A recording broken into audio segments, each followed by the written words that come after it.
थांबा, तुमच्या शरीरात आत्ता साखर वाढत असेल आणि तुम्हाला ते माहीतही नसेल. भारतातील दर दुसरी व्यक्ती हाच धोका घेऊन जगत आहे. आज मी तुम्हाला असे 10 संकेत सांगणार आहे जे तुमच्या शरीर ओरडून सांगतंय, पण आपण ऐकत नाही. नमस्कार, मी प्रिया पाटील. तुम्हाला माहित आहे का, आपल्या भारताला जगाची डायबिटीज कॅपिटल म्हणजेच मधुमेहाची राजधानी का म्हटले जाते? कारण आपल्या देशातील दर दुसऱ्या व्यक्तीला हे माहीतच नसते की त्यांच्या शरीरात साखरेचे प्रमाण वाढले. जेव्हा लॅब टेस्टचे रिपोर्ट हातात येतात तोपर्यंत डोळ्यांना, किडनीला किंवा नसांना म्हणजेच नर्व्हजना मोठी इजा झालेली असते. डायबिटीज हा अचानक येणारा भूकंप नाही, तर शरीरात हळूच शिरणारा चोर आहे. आजच्या या व्हिडिओत आपण विज्ञानाच्या मदतीने शरीराच्या अशा 10 खामोश संकेतांना डिकोड करणार आहोत, जे तुमचे शरीर ओरडून सांगत असते. चला तर मग आजच्या या संशोधनाला सुरुवात करूया. साखर का वाढते? आधी हे समजून घ्या. लक्षणे जाणून घेण्यापूर्वी साखर का वाढते हे समजून घेणे आवश्यक आहे. आपले शरीर अन्नाचे रूपांतर ग्लुकोजमध्ये करते. हे ग्लुकोज पेशींच्या आत नेण्यासाठी स्वादुपिंड म्हणजेच पॅनक्रियास इन्सुलिन नावाची एक चावी बनवते. पण मधुमेह असेल तर ही चावी हरवते किंवा कुलपाला गंज लागतो.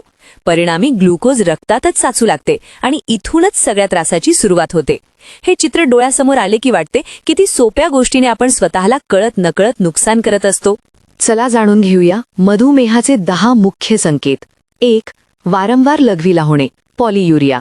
जेव्हा रक्तातील साखर 180च्या वर जाते तेव्हा किडनी ती साठवू शकत नाही. शरीर ही जास्तीची साखर लघवीद्वारे बाहेर टाकू लागते आणि त्यासोबत शरीरातील पाणीही खेचले जाते. रात्री 3-4 वेळा उठावे लागत असेल तर हे महत्त्वाचे लक्षण आहे. हे आपण नेहमी वयाशी जोडतो, पण हे वयाचे नाही, साखरेचे संकेत असू शकते. 2. न बुझणारी तहान, पॉलिडिप्सिया. शरीरातून पाणी बाहेर गेल्यामुळे मेंदूला डिहायड्रेशनचा संकेत मिळतो. 1 लिटर पाणी पिऊनही 15 मिनिटात गळा आतून कोरडा पडत असेल तर सावध व्हा. हे फक्त उन्हाळ्याचं लक्षण नाही, हे शरीराची आर्ते आहे. कान द्या. 3. भयंकर भूक लागणे, पॉलिफेजिया. भरपेट जेवण करूनही तासाभरात पुन्हा भूक लागते आणि हात थरथरू लागतात, कारण तुम्ही खाल्लेली साखर पेशींपर्यंत पोहोचतच नाही. त्यामुळे पेशी ऊर्जेसाठी भुकेल्या राहतात. किती त्रासाची गोष्ट आहे. खातोय पण तरीही पेशींना ऊर्जाच मिळत नाही. 4. त्वचेवर काळे चट्टे येणे, ॲकॅन्थोसिस निग्रिकन्स. मान, काख किंवा जांघेमधील त्वचा जाड, मखमली आणि काळी होणे हे इन्सुलिन रेझिस्टन्सचे लक्षण आहे. अनेक जण याला टॅनिंग समजून दुर्लक्ष करतात, पण ही अंतर्गत समस्या आहे. बाहेरून दिसणाऱ्या या खुणेकडे वेळीच लक्ष दिले तर खूप मोठे नुकसान टाळता येते. 5. नसांची समस्या, डायबेटिक न्यूरोपॅथी. हातापायांना मुंग्या येणे किंवा अचानक विजेचा झटका लागल्यासारखे वाटणे. हाय शुगर नसांचे संरक्षण कवच खराब करते.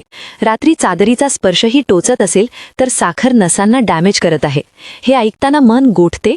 इतकी सूक्ष्म गोष्ट इतकी मोठी इजा करू शकते. 6. धूसर दृष्टी, ब्लरी विजन. साखर डोळ्यांच्या लेन्समध्ये शिरून तिथे सूज निर्माण करते.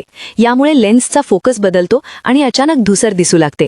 शुगर कंट्रोल झाल्यावर हे ठीक होते, पण दीर्घकाळ दुर्लक्ष केल्यास डोळे कायमचे निकामी होऊ शकतात. डोळे हे जगणे आहेत, त्यांना वेळीच वाचवा. 7. जखम भरण्यास उशीर होणे. छोटासा कट किंवा जखम आठवडाभर भरत नसेल तर सावध व्हा. हाय शुगरमुळे बॅक्टेरिया वेगाने वाढतात आणि रक्ताभिसरण मंदावल्यामुळे जखमीपर्यंत ऑक्सिजन पोहोचत नाही. एखाद्या लहान जखमीने पाय गमावण्याची वेळ येते. हे ऐकताना किती गंभीर वाटते. 8. अचानक वजन कमी होणे. जेव्हा शरीर साखरेपासून ऊर्जा मिळवू शकत नाही तेव्हा ते आपत्कालीन स्थितीत स्नायू आणि चरबी जाळून इंधन म्हणून वापरते. विनाकारण वजन घटणे हा धोक्याचा इशारा आहे. आनंद मानू नका, तपासणी करा. 9. हिरड्यांच्या समस्या आणि श्वासाची दुर्गंधी. लाळेमध्ये साखर वाढल्याने तोंडात जंतूंची मेजवानी होते.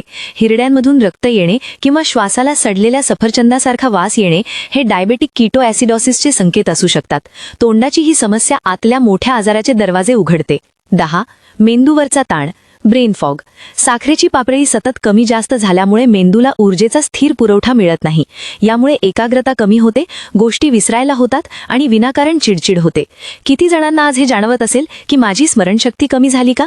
पण खरे कारण वेगळे असते. आता आपण 3 स्टेपमध्ये रिकव्हरी प्लॅन बघू. स्टेप 1. आहार.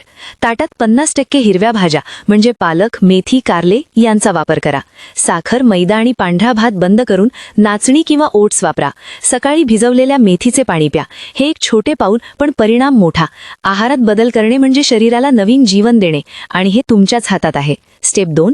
व्यायाम. जेवणानंतर 10 मिनिटे चाला.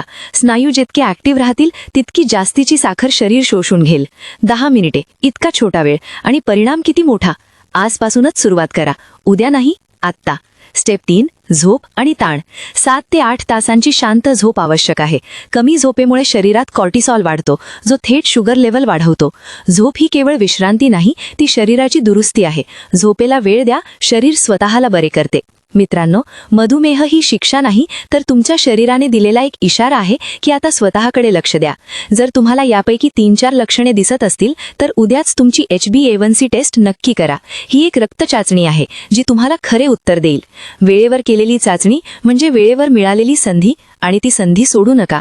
हा व्हिडिओ तुमच्या मित्रपरिवारासोबत शेअर करा, कारण तुमची एक कृती कोणाचे तरी आयुष्य वाचवू शकते. आरोग्यविषयक अशाच माहितीसाठी चॅनलला नक्की सबस्क्राईब करा. मी डॉक्टर प्रिया पाटील. स्वस्थ रहा, जागरूक रहा. धन्यवाद.